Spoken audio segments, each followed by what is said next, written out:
اللہ کے پاک نام سے آغاز جو بے حد مہربان اور رحم کرنے والا ہے۔ پیارے دوستوں اور عزیز بھائیوں، آج کی ویڈیو کا موضوع نہایت اہم ہے اور بہت سے مسلمانوں کے ذہنوں میں یہ سوال پایا جاتا ہے کہ ننگے سر نماز پڑھنا کیسا ہے؟ کیا ننگے سر نماز پڑھنے سے گھر میں کوئی خاص اثرات مرتب ہوتے ہیں؟ کیا یہ عمل سنت کے خلاف ہے یا جائز ہے؟ اور اس بارے میں حضور صلی اللہ علیہ وسلم کا فرمان کیا ہے؟ آئیے آج ہم اس مسئلے کو قرآن و حدیث کی روشنی میں تفصیل سے سمجھتے ہیں تاکہ ہمارا عمل درست ہو سکے اور ہماری عبادت اللہ رب العزت کے ہاں قبولیت پائے۔ سب سے پہلے یہ بات ذہن نشین کر لیجئے کہ نماز اسلام کا سب سے بڑا رکن ہے۔ یہ وہ عبادت ہے جو براہ راست بندے کو اللہ تعالی سے جوڑ دیتی ہے، اور نماز کے اندر خشوع و خضوع اور ادب و احترام کی بڑی اہمیت ہے۔ اللہ تعالیٰ قرآن مجید میں فرماتا ہے،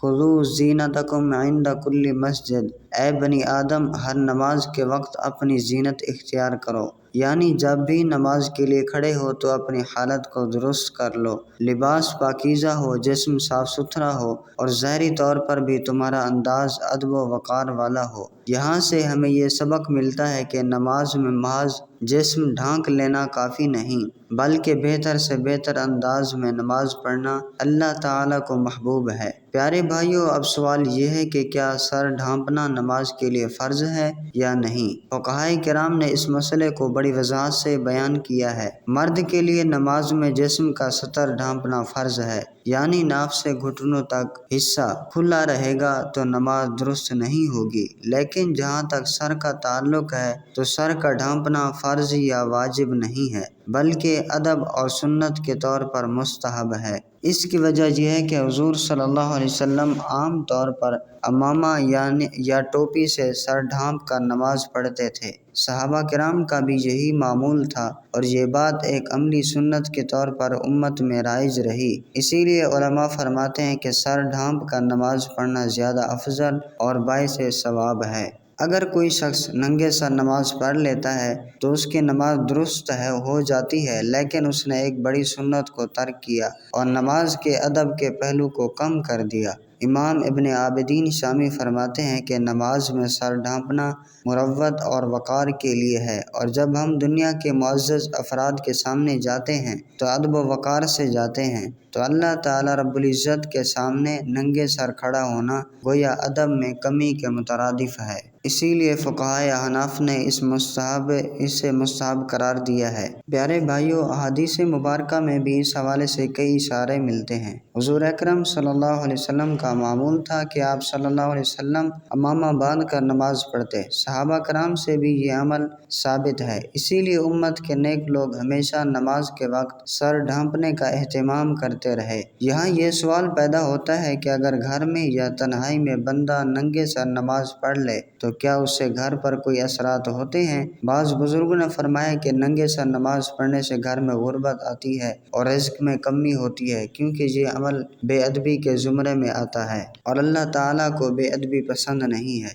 کچھ علماء نے یہ بھی فرمایا کہ ننگے سر نماز پڑھنا باعث قلت برکت ہے اور گھروں سے رونق اٹھ جاتی ہے۔ اسی لیے بہتر یہ ہے کہ حتی الامکان نماز کے وقت سر پر ٹوپی یا رومال رکھا جائے تاکہ ادب کا پہلو قائم رہے۔ ایک روایت میں آتا ہے کہ حضور صلی اللہ علیہ وسلم نے فرمایا، اللہ تعالیٰ اس بندے کی نماز کو پسند فرماتا ہے جو زینت کے ساتھ نماز پڑھتا ہے، اور سر ڈھانپنا بھی زینت کے حصوں میں سے ہے۔ یہی وجہ ہے کہ بزرگان دین نے ہمیشہ اپنے مریدوں کو اس بات کی نصیحت کی کہ ننگے سر نماز مت پڑھا کرو، کیونکہ یہ ادب کے خلاف ہے اور ادب ہی اصل عبادت ہے۔ امام غزالی رحمہ اللہ فرماتے ہیں کہ نماز میں خشوع پیدا کرنے کا ایک ذریعہ یہ بھی ہے کہ انسان اپنی ظاہری حالت کو باوقار بنائے، لباس اچھا ہو، بدن پاکیزہ ہو اور سر ڈھانپا ہوا ہو، کیونکہ یہ سب چیزیں دل پر اثر ڈالتی ہیں اور خشوع بڑھاتی ہیں۔ پیارے بھائیوں، یہاں ایک نکتہ بھی سمجھ لیں کہ بعض اوقات لوگ محض گرمی کی وجہ سے یا سہولت کے لیے سر ننگا رکھتے ہیں، تو ایسی صورت میں اگر کسی کے پاس سر ڈھانپنے کا انتظام نہ ہو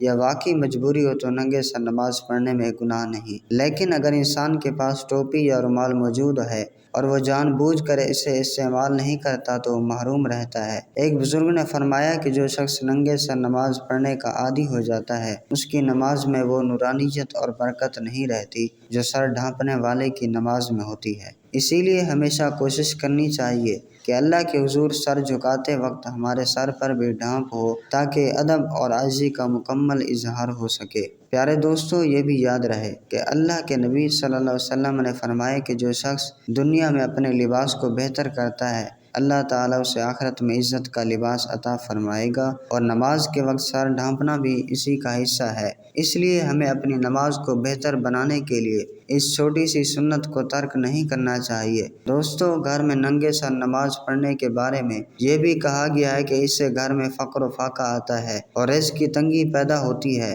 بعض اولیاء کرام نے تجربے سے یہ بات بیان کی کہ ننگے سر نماز پڑھنے والے کے گھر سے برکت اٹھ جاتی ہے اور اہل خانہ کے دلوں میں سکون نہیں رہتا۔ یہ بات اگرچہ ہر جگہ حدیث کے نص سے ثابت نہیں، لیکن بزرگان دین کے مشاہدے اور تجربے پر مبنی ہے، اس لیے اس کو معمولی نہ سمجھا جائے، کیونکہ اولیاء اللہ کے تجربات بھی دین میں رہنمائی کا ذریعہ ہوتے ہیں۔ دوستو، آج کل نوجوان نسل اس سنت کی طرف کم توجہ دیتی ہے۔ بعض اوقات انہیں یہ خیال آتا ہے کہ ٹوپی پہننا کوئی ضروری نہیں یا یہ پرانی روایت ہے، حالانکہ حقیقت یہ ہے کہ روایت نہیں بلکہ سنت ہے، اور سنت پر عمل کرنا ہمارے ایمان کا حصہ ہے۔ ہمیں چاہیے کہ ہم اپنی نئی نسل کو اس بات کی تعلیم دیں کہ نماز کے وقت ٹوپی ضرور پہنو تاکہ سنت زندہ رہے اور تمہاری نماز بھی زیادہ بابرکت ہو۔ ایک اور اہم بات یہ ہے کہ نماز اللہ کے ساتھ گفتگو ہے۔ بندہ اپنے رب کے حضور کھڑا ہو کر اس کی کبریائی بیان کرتا ہے، اس سے دعا کرتا ہے اور اپنی عاجزی ظاہر کرتا ہے۔ اب سوچئے کہ اگر ہم کسی بادشاہ کے سامنے جائیں تو کیا ننگے سر کھڑے ہوں گے؟ ہرگز نہیں، بلکہ بہترین لباس اور وقار کے ساتھ جائیں گے۔ تو پھر رب العالمین جو سب سے بڑا بادشاہ ہے اس کے سامنے ننگے سر کھڑا ہونا کس طرح مناسب ہو سکتا ہے؟ یہی وجہ ہے کہ علماء نے کہا ہے کہ ننگے سر نماز پڑھنا خلاف ادب ہے۔ دوستو، ہمیں اپنی نماز کو زیادہ سے زیادہ خوبصورت بنانا چاہیے، نہ صرف قرات اور خشوع کے ساتھ بلکہ ظاہری حالت کے ساتھ بھی، کیونکہ جب انسان ظاہری طور پر ادب اختیار کرتا ہے تو اس کا اثر دل پر پڑتا ہے اور دل زیادہ عاجزی کے ساتھ اللہ کے حضور جھکتا ہے۔ اسی لیے ہمیں چاہیے کہ ننگے سر نماز پڑھنے کی عادت کو ختم کریں اور ہر نماز کے وقت ٹوپی یا عمامہ استعمال کریں، اگرچہ گھر میں ہوں یا مسجد میں۔ یہ سنت ہر جگہ فائدہ مند ہے اور باعث اجر و ثواب ہے۔ پیارے بھائیو، آخر میں اللہ تعالیٰ سے دعا ہے کہ یا اللہ ہمیں نماز کو صحیح طریقے سے پڑھنے کی توفیق عطا فرما۔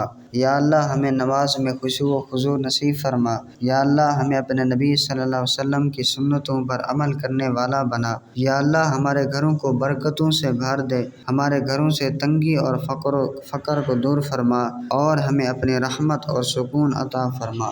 آمین یا رب العالمین۔